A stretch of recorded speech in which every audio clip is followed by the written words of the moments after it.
sito.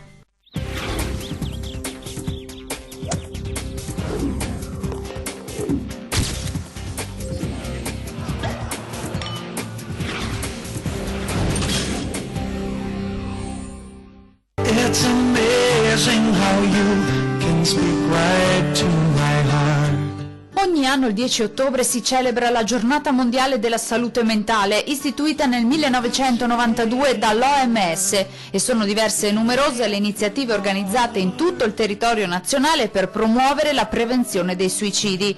Presso l'azienda ospedaliera universitaria integrata di Verona, ad esempio, una conferenza stampa per inquadrare questo preoccupante fenomeno. In Italia la depressione colpisce 3 milioni di persone, molte delle quali non ricevono una terapia corretta e tempestiva, ed è proprio ciò, associato ad una forma depressiva grave, che fa emergere un alto tasso di mortalità.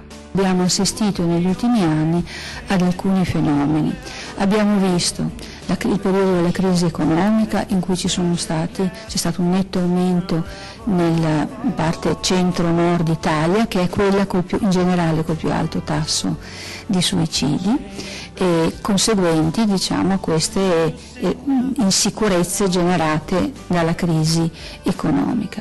E poi stiamo assistendo a un incremento dei suicidi o dei tentati suicidi, o comunque dei comportamenti ad alto rischio di farsi del male da parte delle fasce giovanili. Ed infatti la seconda causa di morte tra i giovani è proprio il suicidio. Se da una parte i social network sono diventati il principale strumento di socializzazione per gli adolescenti, dall'altra rappresentano anche una delle cause di maggior disagio. I social media, da strumenti che io ritengo siano estremamente utili, spesso diventano elementi che sono propulsori di messaggi negativi, di offesa alla dignità della persona. E allora, per prevenire, per esempio, per fare un'azione preventiva, è importante che ci sia un'educazione, che si aumentino anche le regole che governano questi social. Ma non solo i giovani, ad essere maggiormente a rischio sono anche gli anziani.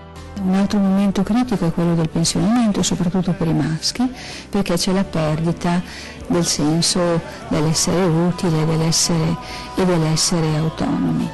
La professoressa Ruggeri, tra l'altro, ha da poco assunto la presidenza dell'International Federation of Psychiatric Epidemiology. C'è un board di membri che praticamente appartengono a tutte le nazioni del mondo. Anche questa multidisciplinarietà e multiculturalità penso che ci possa aiutare a immaginare dei progetti, dei momenti culturali. Ci sarà a Verona nel 2021 il convegno mondiale di questa associazione, e anche credo che vorrei alimentare dei momenti di formazione per richiamare a Verona le persone un po' di tutto il mondo. Nonostante il tasso di suicidi in Italia sia tra i più bassi rispetto al resto del mondo, non bisogna abbassare la guardia, non si deve aver paura di parlare, confrontarsi e chiedere aiuto.